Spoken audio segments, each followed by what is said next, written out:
Hey guys, so this problem is actually not super complicated. It's just mostly algebra.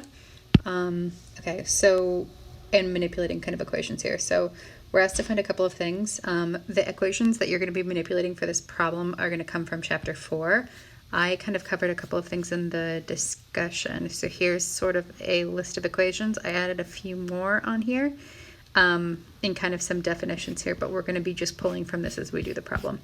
Okay, so it's just sort of like manipulating, taking what we have and doing a little algebra to figure out what we don't have. Okay, so for the first one, it's asking us for the conductivity of the wire. Conductivity is this guy, the sigma. Second one is asking us for the electric field intensity, so that's just going to be our E, but the intensity is really just the magnitude of E. So the power dissipated in the wire, so power equals VI. Hopefully you guys remember that from a circuits class before this. And then the electron drift velocity. We actually have a nice equation down here because we know that, so we have a wire here and it is a conducting wire. So there's a special equation in the book for electron drift velocity. If you have a conductor, it's actually a lot easier. So for metallic conductors, we can use this equation. And if you go back into, I'll include this in the description, but if you want to go and look at some of these page numbers, these are all around page like 112, and the few pages before and after is where you can find this stuff. Okay, so for the last one, we're just going to use this equation. I think the book has a way that they do it that I think is more complicated, but okay. So for A, we want to find conductivity. Okay. So what do we have? We were given voltage, we're given a length of a wire, we're given a current, we're given a radius, so like if this is our wire, I drew a very small picture here. If this is our wire and we have like a cross-sectional area, that's what our radius is, the cross-sectional area of the wire, if we have like a circular wire. Okay, so let's say, okay, let's start here. So we have resistance is equal to this length over sigma S. Okay, because we can find S and we can find L because we have those, but we don't have resistance. But we can set V over I is equal to resistance. So it's equal to sigma because we do have voltage and current.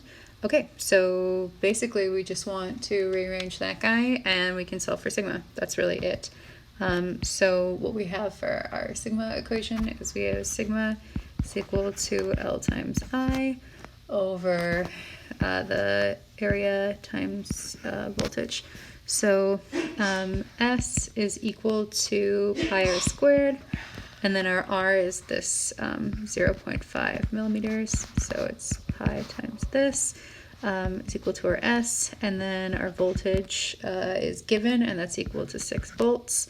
Our current is given, and that is equal to 1/6 amp, and then our length is given, and that is equal to 1 kilometer, I believe. Yeah, 1 kilometer, so 1 times 10 to the 3rd meters. And then if we just plug all of that in, our sigma is going to be equal to 3.5, so approximately 3.5 times 10 to the 7th, and then the units are Siemens per meter. Okay, so this one's not super complicated.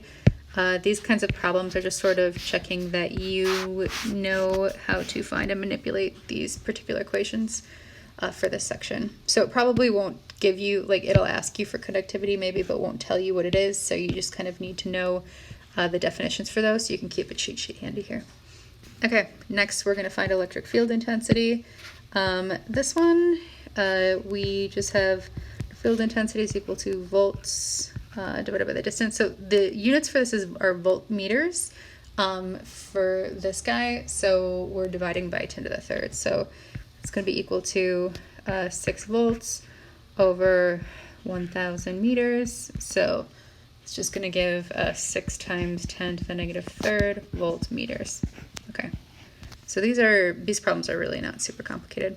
Okay, C for the power dissipated. Power dissipated, we have voltage times current. We have both of those things.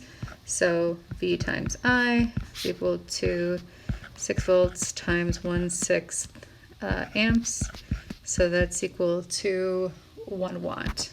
So really not super bad here. And then for D, I think there's like some weird manipulation for finding this equation. I mean, you might need to do a little bit more if the problem asks you for something different, but we are given this electron mobility. That's this mu E here, and then we already found our E field, right? So we can just go straight to here because this equation is just good for a conductor. So just be kind of careful there. But yeah, so we have our electron drift velocity, which is 1.4 times 10 to the negative 3. So let's go ahead and, I'll actually write it down here, times E. It's equal to 1.4 times 10 to the, what was it again, negative 3. I'll leave the units out for now. And then multiplied by our E field, which is 6 times 10 to the negative 3. And then our velocity, and that's going to be meters per second.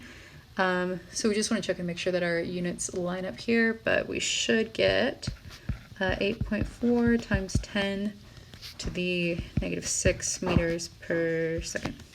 And that's for our electron drift velocity. So that's really it for this problem. This is really very straightforward. Just, you know, make sure that you know what conductivity is. Make sure you just refer to the equations in chapter 4 and use those to manipulate to solve kind of a problem like this. But this is just the first question from chapter 4.